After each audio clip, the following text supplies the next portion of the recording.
Hello everybody and welcome back to another ASMR F1 video, and today I am going to be answering 50 personal F1 related questions. I've managed to put together 50 questions, all from a variety of categories, and I'm going to be answering them today for you. So I'm going to be starting with my F1 preferences and favourites. And the first question is, who is your all-time favourite F1 driver and why? Now, my favourite F1 driver of all time is Jenson Button, and the reason for that is mainly it was his 2004 season. I first started watching F1 in 2003, and I kind of just watched it as a neutral because, I was 8 years old, I was young, I didn't really know what was going on. And then in 2004, Jenson Button suddenly came to the fore, and he suddenly started getting podiums, and I saw more and more of him, and I thought, I like this guy, and I just started following him, I just started supporting him. Obviously, with me being English and Jenson Button being English, it made sense to support a driver from my home country.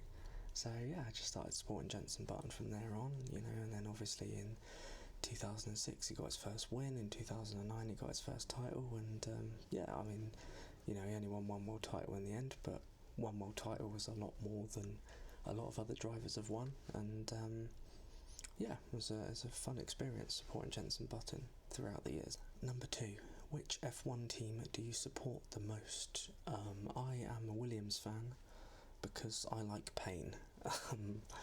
The real answer is that Williams are based 5 miles away from where I grew up. So I grew up in a little village called Stamford-in-the-Vale, which is highly irrelevant, and Grove, where Williams is based, is literally 5 miles away from there. So they're as local as you can get. So support local, I guess. So yeah, that's why I support Williams. Number 3, if you could bring back one retired F1 driver, who would it be? Well, it'd be Jenson Button, because he's my favourite, and I'd love to see him race again. Number 4, what is your favourite F1 livery of all time? It's a really weird one, but my favourite F1 livery of all time is the Minardi livery from 2001. That all black European Minardi. It was just absolutely gorgeous. Absolutely love that car. It tends to be kind of like the back marker cars that I quite like. The Manor from 2016, that red and blue one was absolutely gorgeous. The Sauber, I think, from 2015 was really nice. The Renault, back in the blue and yellow mild 7 days when Fernando Alonso was winning titles, are probably my favourites, but my all-time favourite is probably the Minardi one from 2001. Number 5, which F1 race do you think is the most exciting to watch? This is actually quite hard because all of the answers have just gone out of my head. I would say Brazil. I think Interlagos, just because there are so many variants. Even last year, for example, when it rained and Max Verstappen came through from 17th to win, and you got double Alpine on the podium. Brazil just has that capability of going from a really boring race to all of a sudden it turning on its head. You look at 2003, which was absolutely mental. Every car going off the circuit. Giancarlo Fisichella in an absolute shitbox of a Jordan winning a race. You had 2012 when Vettel got taken out on the first lap and had to work his way back to win the title, and that was also the race where Hülkenberg was leading and then he took Hamilton out. But yeah, there's been so many crazy races at Brazil. I think it has to be that one for me, and it's my favourite track on the calendar as well, so I would say Brazil. Number 6, do you prefer street circuits or traditional racetracks? For me, it's got to be traditional racetracks. There aren't many street circuits that I really like that much. I quite like Las Vegas. I like Baku when it's exciting. Baku's one of those ones where it's either the most exciting race of all time or it's the dullest race you've ever seen. So yeah, I think Baku's kind of either or, but I think Las Vegas is a circuit that I like but there aren't many. I mean, right, I've had an ice cream van going off, and I've had 2 very loud cars. This has been a really fun recording so far. Monaco, we all know, is about the qualifying and about the glamour. The race itself is pretty processional. Never really been a big fan of Singapore, if I'm honest. I'm sure there's another street track on the calendar which has escaped. Oh yeah, Jeddah. Actually, to be honest, I mean, Saudi Arabia aside, I actually think Jeddah's a pretty decent circuit, to be fair. It's provided some good racing, and, you know, all the races we've had there so far have actually been alright, so yeah, Jeddah's probably okay, but I definitely prefer traditional racetracks over street circuits. Number 7, if you could drive any F1 car from history, which one would you pick? That is a very interesting question. I would probably... I'd probably either pick... probably like the 2004 Ferrari, because it was an absolute monster. Or maybe like one of the McLarens from the late 2000s. Maybe even a Brawn, I don't know. Probably the Ferrari from 2004, because it was just an absolute beast. Number 8, what is your favourite F1 season of all time? Now, obviously, after all the Jenson Button talk, a lot of people would expect me to say 2009, but it's actually 2010. 2010 is my favourite season of all time, because the championship battle was amazing that year. You had 5 drivers all battling out for the title. You had Vettel, Webber, Alonso, Hamilton and Button all in the mix. I think Button fell out before the final race. They had 4 drivers mathematically that could win it, and then Sebastian Vettel didn't even lead the championship until he won it, which is mental. But yeah, it was crazy. I mean, you had a really competitive midfield as well. You had like Renault, Force India, Sauber, a few others that have escaped my head. But yeah, I think it was just Michael Schumacher comeback as well, and the rebirth of Mercedes. But yeah, I think that was personally my favourite season of all time. Number 9, which classic F1 rivalry do you enjoy the most? It's probably, I know this is a very generic answer, but it's probably Senna versus Prost. I just think it had all the hallmarks of a great rivalry. 2 of the best drivers of their generation in the same team fighting for a championship, and then obviously when Prost went to Ferrari, you had McLaren against Ferrari, Senna against Prost, and obviously all the needle with it, with, you know, 1989 being really controversial, with Senna winning the title initially and then getting excluded, and then in 1990 when Senna took Prost out of the first corner. Yeah, it was just absolutely insane. Like the probably the best rivalry in Formula 1 history. Number 10, do you prefer modern F1 cars or the ones from the past? Now this is really weird, because I always assume that cars from the past were better, and then I look at those cars and I think actually they kind of look ugly now, and I don't really like the look of them. Like all the ones from like the 2010s, like the really early V6 cars looked awful. But my favourite cars are probably like the 2000s era, like when I started watching. So from like 2003 to about, I don't know, 2007. And you had like really beautiful striking liveries as well, and every team had like a distinct colour. You know, you had like Jordan that were distinct yellow, Jaguar green, Sauber blue, Toyota with the red and white, Minardi with the black. Like every team stood out in their own way. And obviously the cars sounded amazing because the V10s were just mental, and yeah, so they're probably my favourite era. But to be honest, I actually quite like the modern F1 cars. I know they get a lot of criticism, but I actually quite like them. Okay, so now we head on to personal experiences and opinions. So number 11, have you ever attended an F1 race in person? If not, which one would you want to attend first? I have actually never been to a Grand Prix. It's on my bucket list. I'd really like to go to one day. But obviously money is quite expensive, so obviously having time as well. If I could go to one, it would probably be Silverstone, obviously being British and it being my home race, and obviously with it being a fantastic track as well. That would probably be my first one, but I'd love to go to Spa one day, maybe Monza as well. So yeah, hopefully I'd be able to go to those as well, but we'll see. Number 12, what's your dream F1 Grand Prix destination? Now, is that by track or by country? I'm assuming it's by country. So thinking of a country that doesn't host an F1 race, but should. I think it would be pretty cool. I don't know, maybe to have one in Scandinavia? Maybe like somewhere like Denmark or Sweden or somewhere like that. Maybe even have one in Finland, because obviously there's been a lot of Finnish drivers in Formula 1, but we've never had we might have had a Finnish Grand Prix in the past, but certainly haven't had one recently. So I think Scandinavia would be pretty cool. Number 13, would you rather experience a race from the paddock, the grandstands, or the pit lane? I mean, pit lane's pretty cool, isn't it? I mean, there's no beating like actually being on the front line, seeing the teams, at work.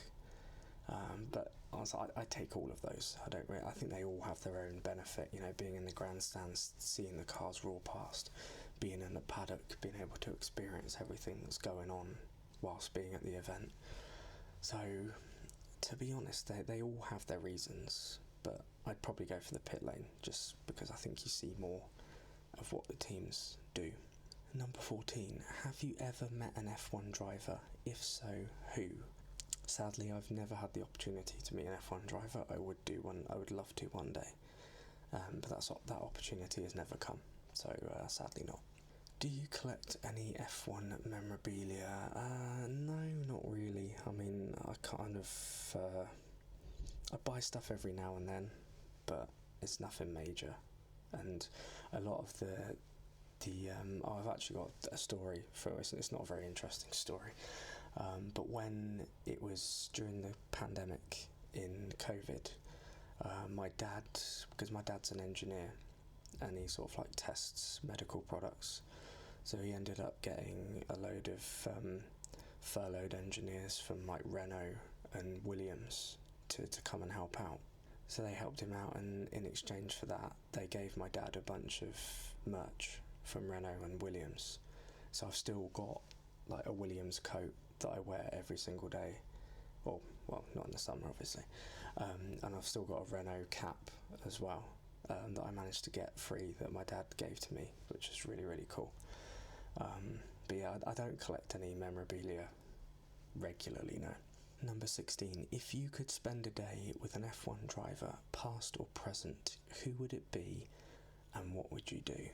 I mean, to be honest, the standout answer is probably Daniel Ricciardo, because you'd probably get up to some really fun stuff.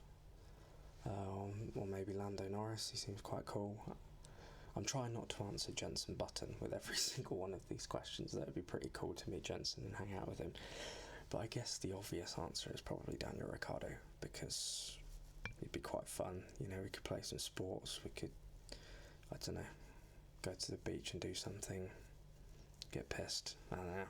But yeah, that would probably be my answer. Number 17, have you ever played an F1 video game? If so, which one is your favourite? I have played every single F1 video game for the last 25 years, and my favourite, the one that I've had the best experience on, it's three for very different reasons. The first one is F1 2020, which I think is the best game, best game of the modern F1 era. We're probably looking at it through rose-tinted glasses, because it was the game that came out during COVID, and it's probably the game that everyone played the most.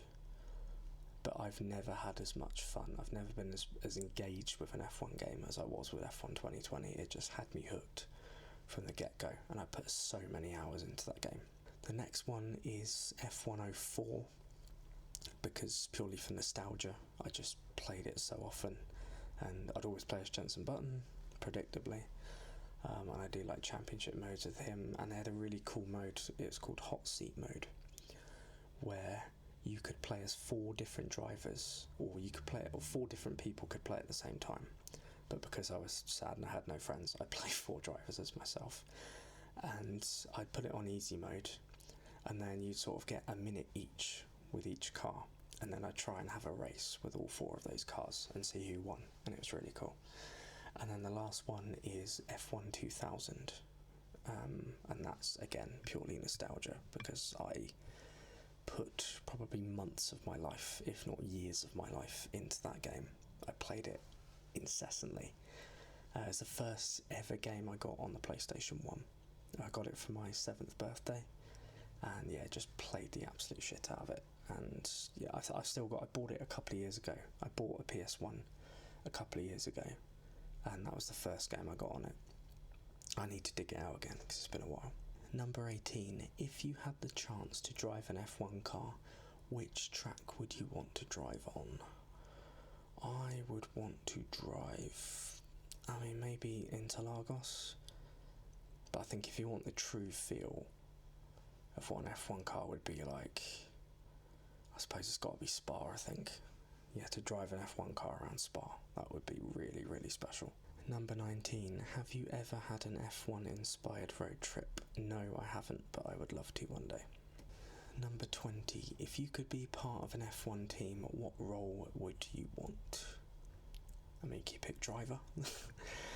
I think being a race engineer would be quite cool. Being a driver's race engineer. Cause you look at guys like GP, who's Max's engineer, and Pete Bonington and all those guys. It just seems like a really cool job, even if drivers shout at you a lot of the time. So, or even being a strategist, although I'm not very good at strategy, so I'd probably get sacked very quickly. I'd probably pick race engineer, because that's pretty cool. Okay, what would you do if you were an F1 driver? What would your helmet design look like? It would have a lot of purple, because purple's my favourite colour. I'd probably do all purple with a little bit of yellow just kind of dotted around it, maybe. It wouldn't be a very exciting design. It's not something I've ever really thought about, to be honest, but it would have a lot of purple on it.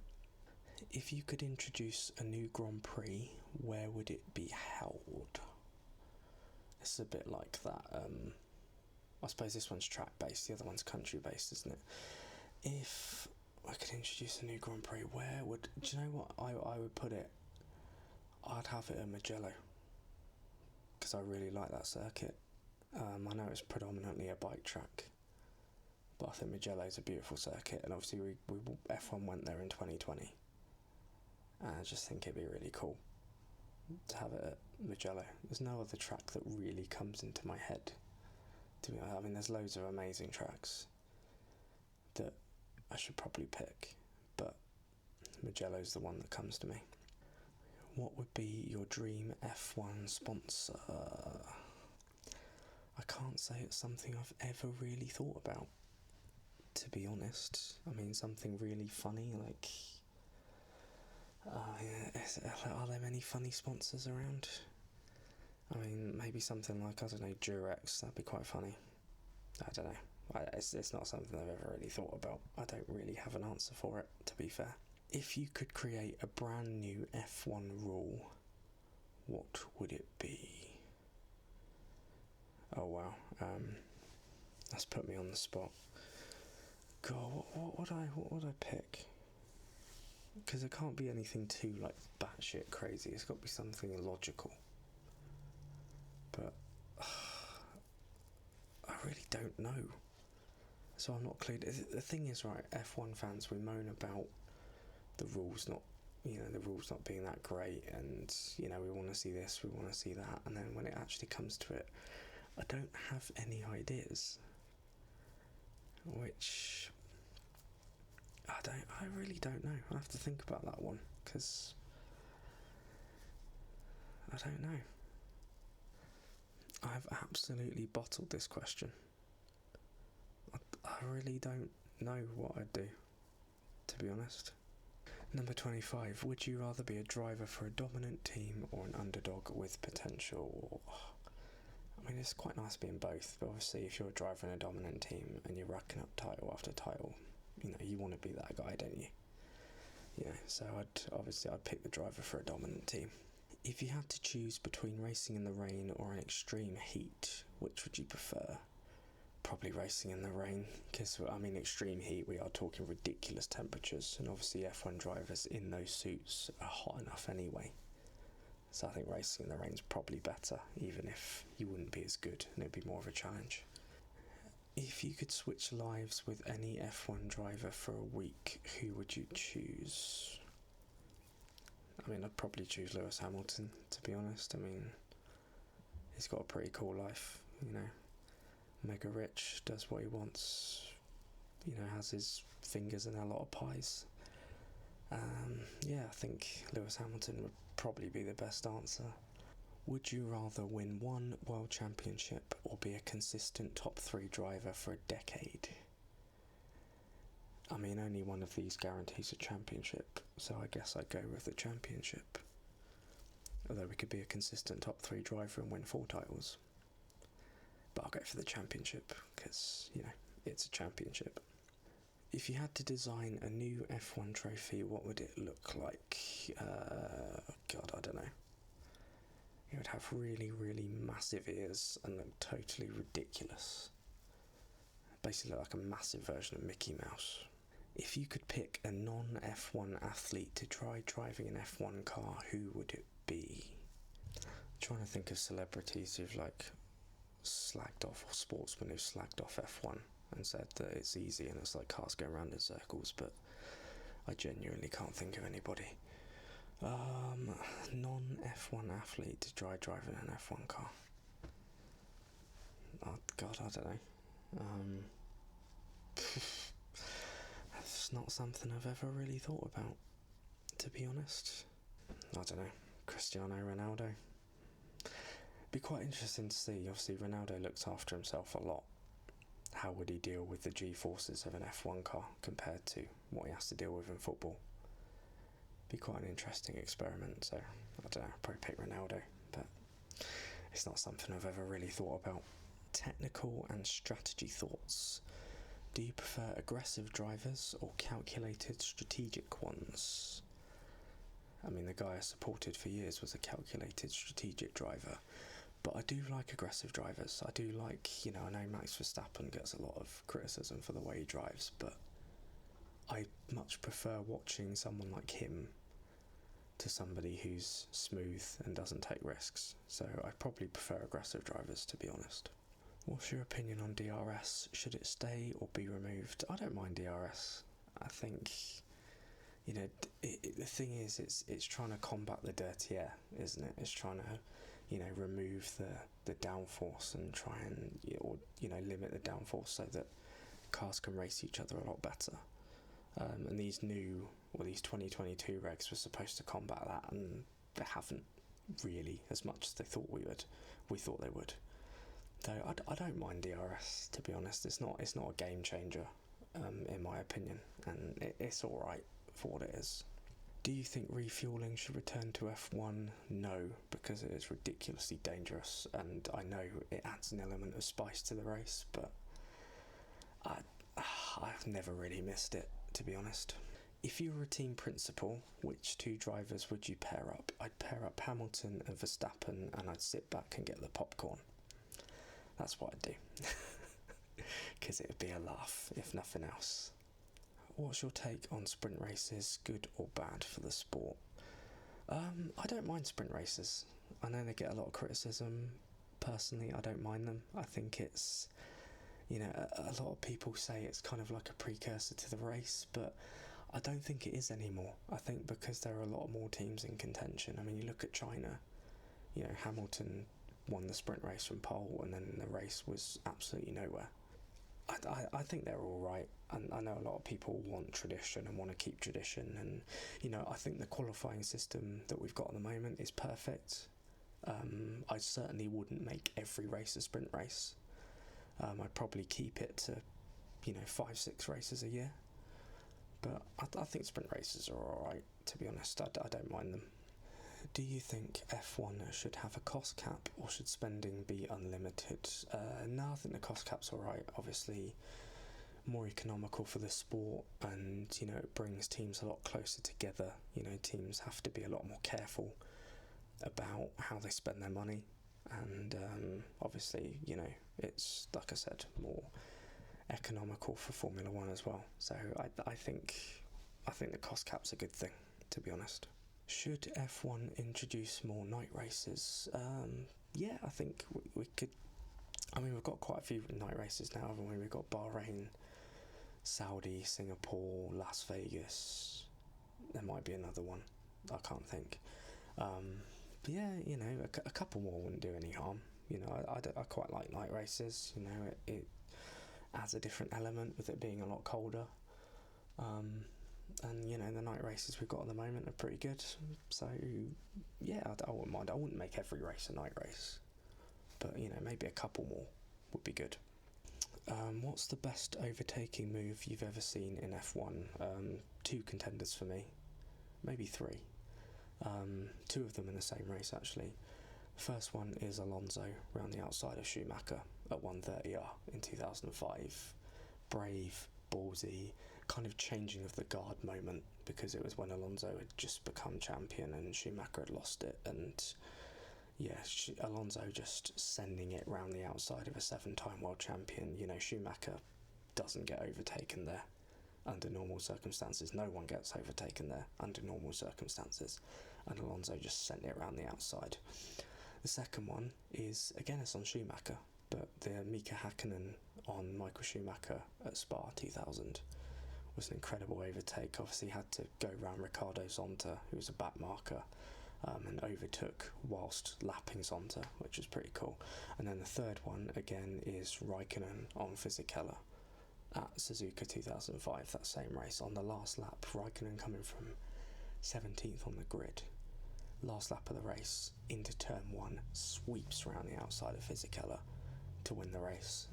Yeah, fantastic.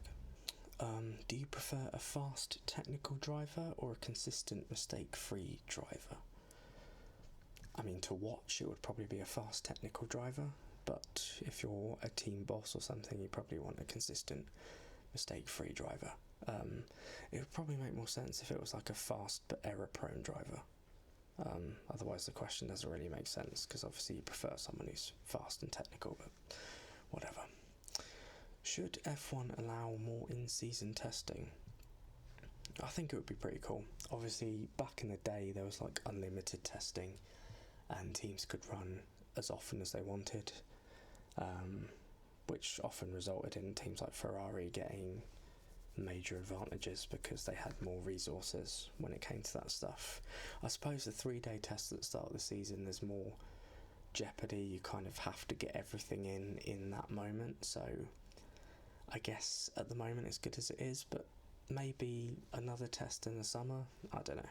But I think what we've got at the moment is pretty good, but you know, I wouldn't be opposed to more if they brought it in. Okay, right, the last 10 questions now. This one is random and fun.